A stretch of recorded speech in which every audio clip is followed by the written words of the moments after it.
到 Eclipse 这里来。好，刚刚我们在投影片上讲的，我们用 New， 好 File New， 然后 Class， 然后 Product， 好 Product， 好，这 Product， 那我们就把刚刚的程式码打进去。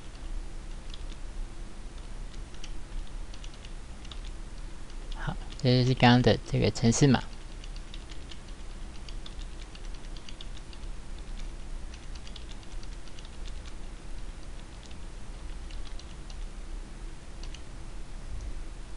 好，这是我们要测试的一个类别。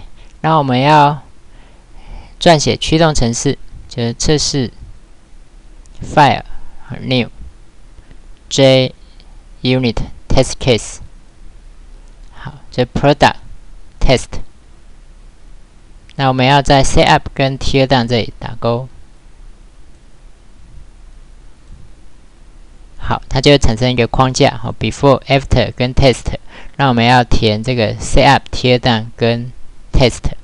好，那我们这打好这个程式，好，它有 Product P， 这是我们期望的价格。好，这是 Setup 我们去初始化 P 跟初始化我们期望的价格。Teardown 就把它释放掉。好 ，Test Get Price 就 assert equal。